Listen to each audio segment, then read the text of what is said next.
Hi, everyone. Welcome to our channel. Douglas Macgregor commented that speculating on the situation is likely futile. He indicated that the Israeli expectations regarding the outcome did not align with reality, resulting in the destruction of hospital.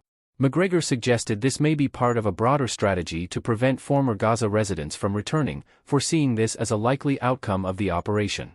He believes that making Gaza uninhabitable is the primary objective, not due to disregard hostages, but because of uncertainty about their whereabouts. He described the intelligence effort since October 7 as being in catch-up mode, with the entire apparatus underperforming. Regarding regional war concerns, he doesn't think Israel has believed they would face capable adversaries. He likened this to past misconceptions about Russian actions in Ukraine and predicted collapse, suggesting Israel perceives its neighbors as incapable and disorganized. He emphasized the urgency of concluding operations swiftly to maintain international support, relying on offshore military presence to deter any actions against Gaza's population. He believes that no one in the region, including Turks, Iranians or Arabs, is eager for war, not just with Israel, but in general, due to concerns about societal and economic fragility. However, they are observing ongoing operations that appear to be part of a broader plan to expand Israel's territory from the Jordan River to the Mediterranean, a long-standing Israeli objective. He noted Netanyahu's perception that the current situation is opportune for action with perceived support from allies influencing decisions. He expressed skepticism about significant actions from the Biden administration beyond rhetoric, while highlighting their readiness with air and naval support if the situation escalates. He predicted that once Israel decides its objectives are met, regional conditions will irreversibly change, eliminating any possibility of returning to previous conditions. He is skeptical that such orders are given to the Israeli Defense Force based on his interactions with IDF professionals who prioritize minimizing civilian casualties.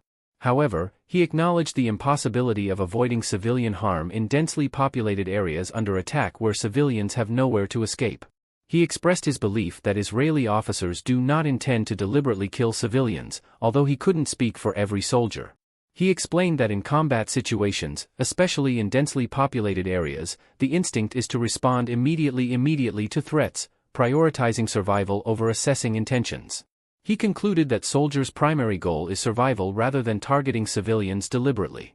He noted that the United States is not a signatory to international conventions like the Law of the Sea, implying that Israel similarly operates based on its own decisions. Based on his interactions with Israeli army officers, he maintained they do not intentionally target civilians. However, he speculated that faced with enemy fire in urban combat, he personally would prioritize safety by neutralizing threats decisively rather than risking American troops' lives. He emphasized that Americans generally don't see Gaza as strategically significant and are divided over the moral implications of ongoing military operations.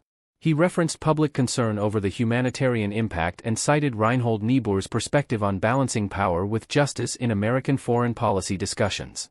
He reflected on how American perceptions of past wars might have differed if they had witnessed real-time coverage like Israelis do now. He speculated that such visibility could have shortened the Vietnam War due to public pressure for troop withdrawal. Regarding current actions, he suggested that Israel's primary goal is not provocation but deterrence, particularly aimed at dissuading Hezbollah from escalating conflict. While some Israeli leaders advocate for aggressive action against Iran, he believed they would only proceed if confident of U.S. support, implying strategic caution rather than recklessness. He described Israel's historical strategy of using force to deter involvement from neighboring states, signaling a warning to those contemplating intervention in the current conflict. He expressed doubt about the effectiveness of this approach now, suggesting it may be counterproductive. He acknowledged uncertainty about the instructions given to the individual in question, speculating that Joe Biden may not have issued clear directives, suggesting ambiguity over who holds real authority. Expressing discomfort, he emphasized concerns about individuals holding dual citizenship with Israel and the United States representing U.S. interests favoring appointees with no ethnic or religious ties to the region to avoid potential biases. Drawing on his own academic background, he highlighted the value of impartiality in diplomatic roles, citing his own studies of Soviet military strategy as an example. He sympathized with the challenges faced by the individual in navigating their dual identity while conducting diplomatic duties.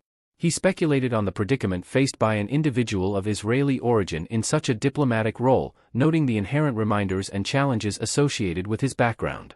Expressing uncertainty about the directives given to him, He criticized the Biden administration for their perceived lack of substantive action in response to troubling developments on the ground.